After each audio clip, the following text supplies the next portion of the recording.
चलो case study देखते हैं। अभी एक सेमिनार ख़त्म किया मैंने और बहुत सारी बातें की, बहुत सारी चीज़ें हुई, बहुत सारे डिस्कशंस भी हुए। और यहाँ पे एक जो आए थे उन्होंने मुझे बताया, so they have face one problem. क्या लाइक उन्होंने एक एक्सपोर्ट किया था एंड उनका कंसाइनमेंट था और वुडन बॉक्सेस में पैक होके वो गया था वहाँ पे। अभी कनाडा की शिपमेंट थी, वो वहाँ पे जाके कंटेनर तो गया, मतलब बहुत सारे दिन भी हो गए। They are following with the custom and all other things, but still they are not getting any reply correctly. और फिर जाके पता चला कि वो जो शिपमेंट थी वो कस्टम ने होल्ड पे ली थी। वाई? बिकॉज लाइक उसमें वुडन का था तो फ्यूमिगेशन का इशू था और उसको मतलब क्लियर उनको क्लैरिटी नहीं मिल रही थी। That is why they have taken that cargo on the hold. अभी उनके पास कम्युनिकेशन आया कि क्या करे, कैसे करे। लेकिन द प्रॉब्लम दे फेस, मैंने जब भी वो केस स्टडी पूरा एनालाइज किया और उन्होंने जो भी बताया, so one major issue they have face like their logistic partner जो भी इंडिया का था, जिसने ये सारा हैंडल किया था शिपमेंट। अभी मैं कहूँगी this is the basic responsibility of that freight fodder कि लाइक उसने वो सारा चेक करना चाहिए।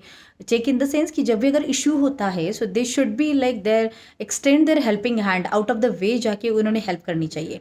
Because like you are the customer for them. और अगर वो ऐसी हेल्प नहीं करेंगे तो अगर कस्टमर वहाँ पे प्रॉब्लम में फंस जाएगा, how the business will grow. And that is why like जैसे होता है ना कि कभी कभी हम यही नहीं समझ पाते कि हमें क्या करने की ज़रूरत है और इसीलिए फंस जाते हैं।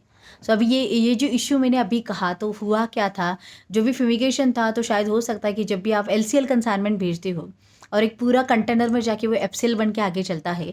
अभी आपने तो फ्यूमिगेशन किया था लेकिन किसी और ने अगर वो ठीक से नहीं किया होगा या वहाँ पे जाके अगर बग फाउंड हो गए, वहाँ पे जाके उनको कीड मिली, तो yes definitely the customer will take that cargo on hold और वो होल्ड पे चला जाएगा। अभी अगर होल्ड पे चला गया तो फिर क्या होगा, ऐसी बहुत सारी बातें। Now the case study we are discussing like here, like कि वहाँ पे गया, वो होल्ड पे गया, अभी वो बग फाउंड हुआ है वहाँ पे, फिर कंटेनर को रीफ्यूमिगेट करने के लिए कहा गया और फिर बाद में अभी ये चल रहा है कि like they are send the message to the exporter like वो कार्गो आप री एक्सपोर्ट करो इंडिया के लिए, क्योंकि कनाडा कस्टम वो क्लियर नहीं करेगा अभी। So these are the type of thing. So मैंने ये कहा कि चलो अभी आपको पता भी था क्या कि लॉजिस्टिक पार्टनर चूज़ करते समय क्या क्या चीज़ रिक्वायर्ड थी। जब भी आप एक्सपोर्ट करते हो तो डॉक्यूमेंटेशंस क्या क्या होने चाहिए। अगर आप LCL भी कार्गो भेज रहे हो तो FCL वो जब भी आके बन के जाता है, डू यू नो दैट कि like what are the commodities आपके साथ लोड किए गए हैं, मतलब आपके प्रोडक्ट के साथ दूसरे कमोडिटीज़ लोड किए गए हैं।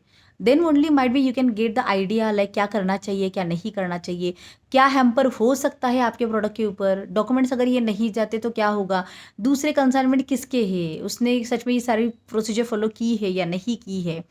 सो yes these are the challenges some in the LCL shipments also. And that is why मैं हमेशा कहती हूँ ना कि आधे अधूरे नॉलेज के साथ मत जाया करो, क्योंकि आगे जाके जब भी फंसोगे, अभी आप बताओ कि लाइक किसको क्यों, मतलब किसी के साथ क्यों कनेक्ट करे, क्यों गाइडेंस ले, क्यों सपोर्ट ले। इसे जिसको लगता है अभी अगर किसी की कंसाइनमेंट वहाँ पे गई और 10 लाख का कंटेनर अगर होल्ड पे गया because of the one silly mistake और because of the you are not getting support at the right time, आप कहो कि 10 लाख तो गए आपके पानी में। और फिर ये मत कहो कि एक्सपोर्ट में लॉस होता है, फिर ये मत कहो कि एक्सपोर्ट ऐसे ही बिजनेस है या फिर पैसे डूब ही जाते। किसने कहा ये? बस आपको सही तरीके से उस रास्ते पे चलना नहीं आया था या फिर किसको पकड़ के आगे चलना चाहिए था, ये आपको पता नहीं था। So this is the reality of the business. There are a lot of case studies actually. Yes, definitely. We need to understand by the others examples, other experiences. तब जाके हमें पता चलेगा what to do and what to not to do, what should be taken care and what should be avoided in this business. But yes, definitely one thing is really important. मैं बस इतना ही कहूँगी, आप इतना ध्यान में रखो कि यस कोई तो आपके लिए चाहिए कि जब भी कोई प्रॉब्लम आए, इस you can ask any time for the support to them. Definitely they will help you out. So जो भी स्टेक होल्डर्स इस पूरे बिजनेस में है उनके साथ काम करो, उनके साथ मतलब रिलेशन अच्छा बनाओ, रैपो बिल्डिंग अच्छा करो, लेकिन वो सिलेक्शन ऑफ पार्टनर करते समय भी be careful in that. And बस definitely the business is there. So I know that you can all do that. Yes, वही कहूँगी कि global fortune is always there to help you, to support you, to start the international business journey, because yes helping together will create the growth opportunities for every one of us. So I invite you personally to all of you join us on the 11th September for the 5th Global Fortune Exim Summit 2022. All India is coming together. The platform is there for the learning, sharing, networking and lot many things. So see you there, take action and start the business.